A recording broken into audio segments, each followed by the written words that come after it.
Hello everyone, and thanks for joining us on our show, Spiritual States. With us is Dr. Michael Laitman. Hello. And today we'd like to talk about the state of bestowal. What is it? A person who's in bestowal, what does he feel? Who does he bestow to?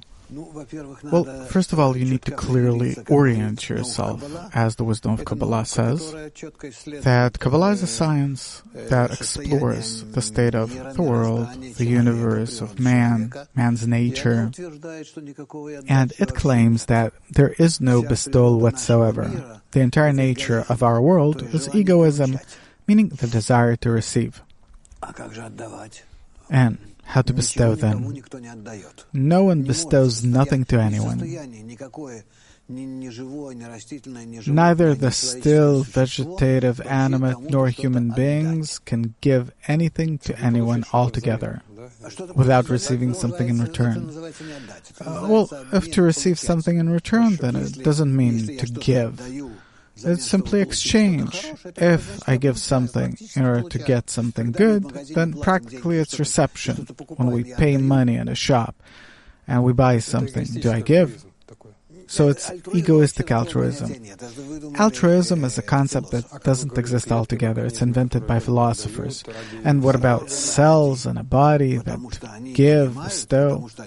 Because they understand, because they participate in the general metabolism of the organism, without which they won't be able to survive. And cancerous cells that don't take that into consideration, their inner program is distorted. They kill the organism and as a result kill themselves too. It's like shooting themselves in the leg. So there is no pure bestowal? Of course not. Only reception, and therefore our reception is called the wisdom of Kabbalah, literally meaning the wisdom of how to receive, because that's the only thing that it talks about. Do we give our children? Do we give to our children? Of course not. Sometimes you even hear accusations like, I gave you my entire life. You gave. The wife tells her husband, or the kids. Parents tell their kids, we gave you our entire life, etc. No one gives anyone anything. It's simply that if that object is precious to us, then by giving to it, we feel that we're actually receiving. We're even asking, please take, please eat, etc., etc. Meaning for us, it's like an act of reception and not giving. So in our world, whatever you look at from the point of view, the correct point of view of the wisdom of Kabbalah, you see that no one gives anyone anything and will never be able to give, but only to receive. Meaning it doesn't exist in our program. It doesn't whatsoever.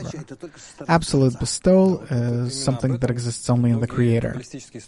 And many Kabbalistic sources talk about bestowal. What kind of bestowal do they talk about if we created beings can't give, can't bestow? What Kabbalistic sources say is very simple. They say that what we today consider as giving means actually that you simply need to change those objects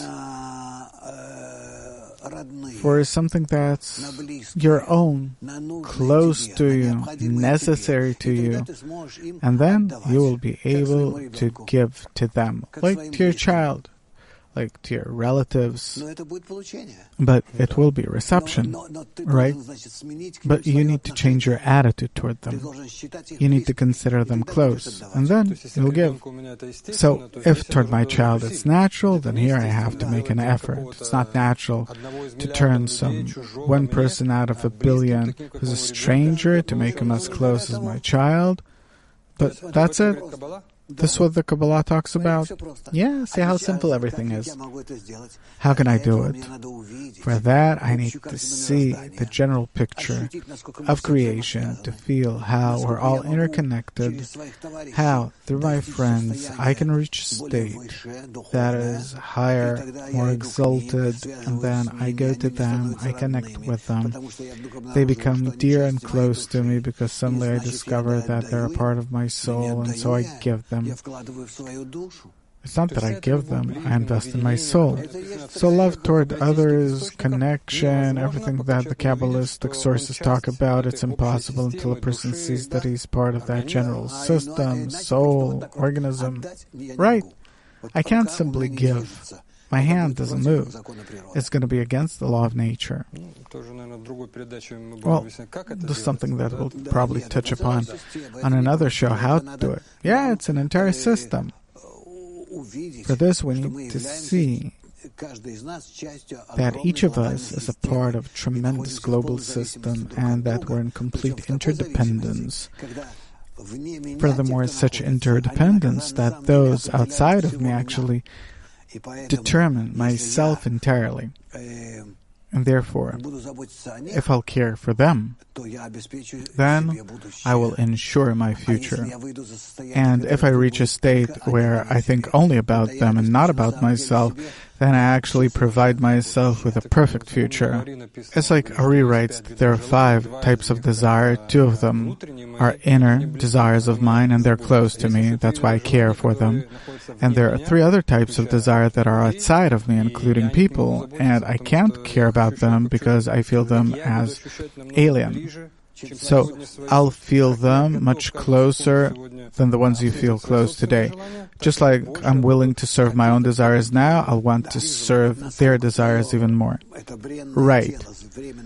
In the measure to which your transient body is precious to you, you will feel that they are your eternal, whole, and perfect soul, and obviously you'll put into them more than into yourself.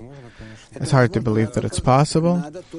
It is. You only need to see the right correlation. So nothing's demanded of us, actually. When we'll see, we'll be able to. You're not demanded to do now something that you... No, the Creator doesn't demand anything that a person can't do. But He's offering you to change your point of view, that you start determining that which is outside of you as more important than you yourself are today. And where's the Creator here? It's the general force of nature that created all of this and divided it into 2 parts. And therefore gives you this condition, meaning love another as yourself. That's the minimum. And the truth is that more than yourself. And then you'll care for your soul, for your eternal state, eternal potential, and not for your temporary, transient animal body. And then you'll come to a completely different sensation of the world. Spiritual states, Bestowal. Thanks for being with us. Till next time, all the best.